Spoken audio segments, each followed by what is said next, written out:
This is my dad's BMW F10 520D. He crashed it back in December. I bought it back off the insurance company. I'm going to fix it up and give it back to him.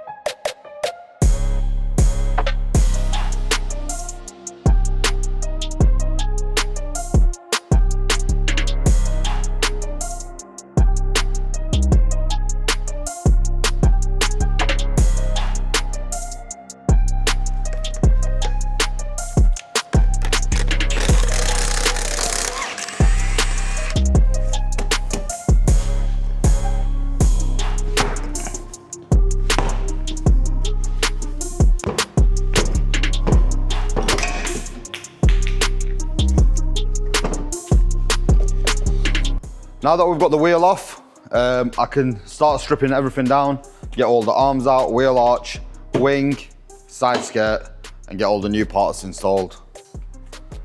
He has had a big impact.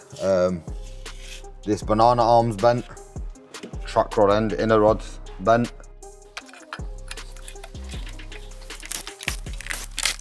Now that we can see the full extent of the damage, you can see the lower suspension arm fully V-shaped. Got the inner rod, the banana arm.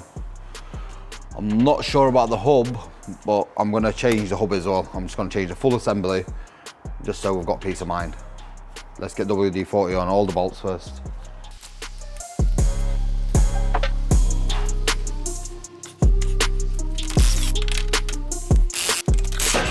The car's got more damage than what I originally thought. I have bought a lot of parts for it. I bought all the suspension arms, the windscreen, the dashboard, steering wheel airbag, curtain airbag.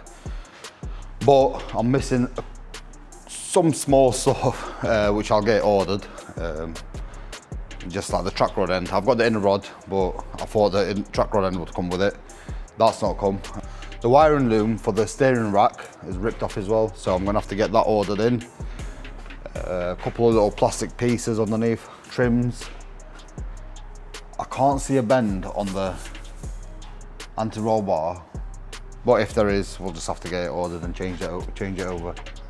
Other than that, it's going pretty well. So we've got the banana arm, the screw for that's come off. The track rod end, I've got the bolt off, but because it's touching on the anti-roll bar, can't get that out. I'll just take the bolt off from this side, just so I can leverage it down a little bit, so I can get this out, so that I've got more room to open that bolt. You can see how bent that is as well. Hopefully it's not damaged inside the steering rack, I'm hoping.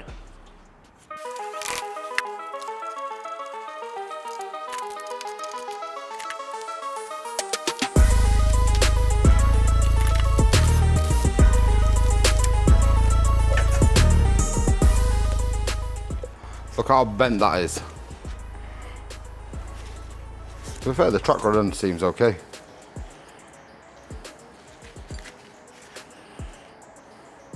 We'll see.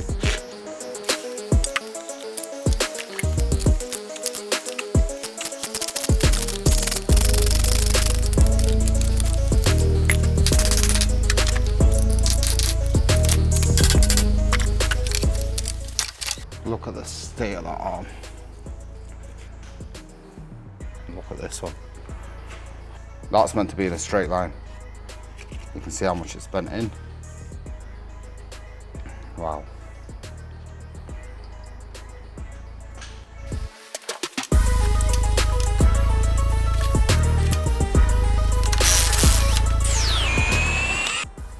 Not removing the shock absorber yet. I think it'll be best off if I open the top pinch bolt first, get that out, and then I can get this whole hub assembly out.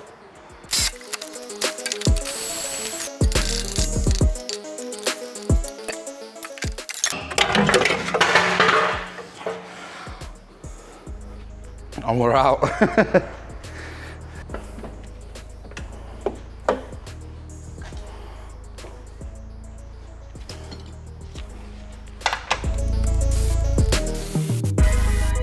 Here we have it.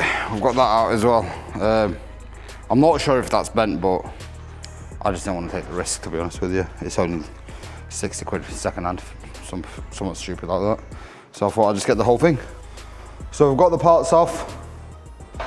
This is the one off the car. You can see how bent the arms are. So this is the one off the car. You can see how bent that arm is. This is the second hand full hub. That's the one off the car. We've got all the parts off now. Now we can crack on, fit all the parts on. We'll check how straight everything is. Obviously, it's going to be all out of alignment. We'll get it all aligned. Hopefully it's all good.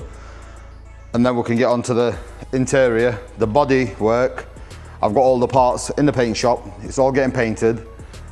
Just waiting for them to get painted, and then I can take it to get the bumper painted, the bonnet painted, and we're all good.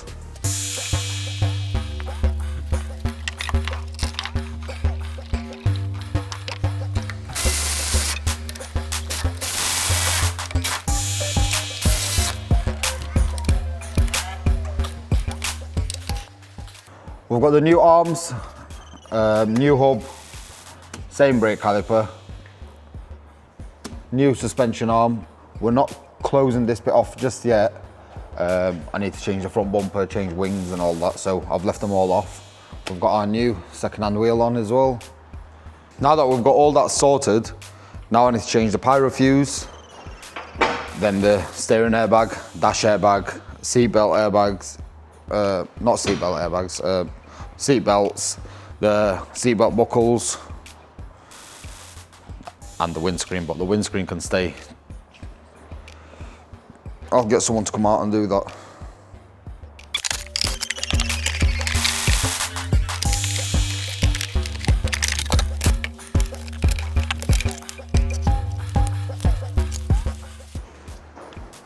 Yeah, so the Pyrofuse is built into this on this car. Let's see if the one I've got is the same. The one I've got is a little bit wrong. That's the one I've got, and that's the one I need. I'm gonna have to cut it apart, open it up, and try and change it.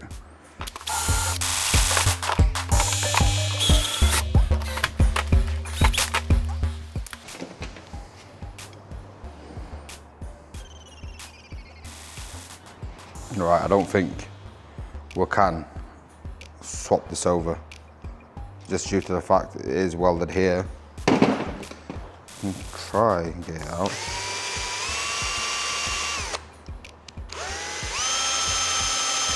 We've got the wiring out, per se.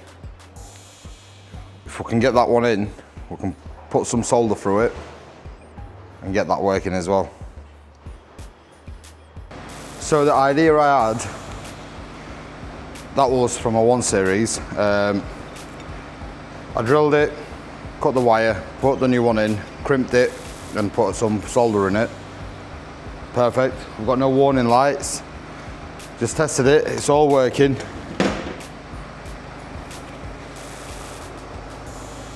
We've got the full unit closed off again. We don't need to bypass it anymore. This is from that 1 Series. Completely different part number, but that's for this block. We don't need that no more. And there we have it. Back end's all complete. Now let's get on to the interior, but for that, I'm gonna take off our gloves.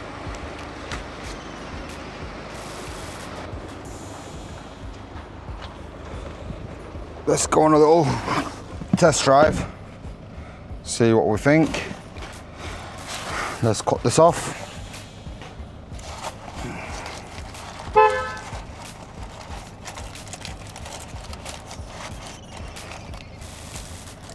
Good as new.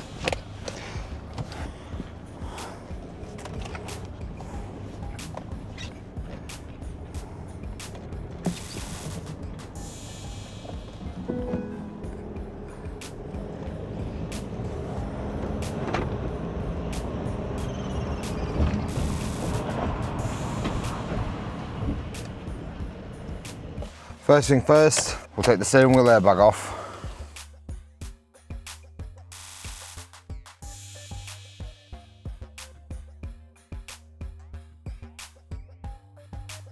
We've got the steering airbag off, that comes out pretty easy. Just 2 clips on side, just push it, it pops out.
We've got the dashboard out,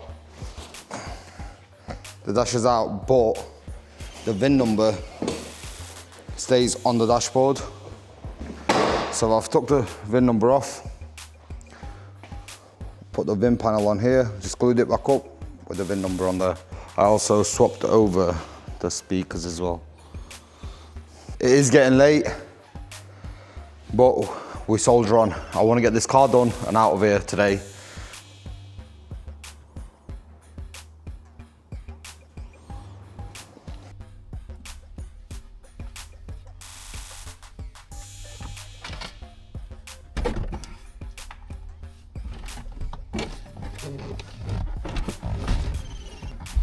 And there we have it. The dashboard is in. I'm going to be changing the glove box for a black one, and I think he wants black interior, so either I'm going to get, I'll probably get a full black interior. They're not that expensive anyway, they're about 200 quid.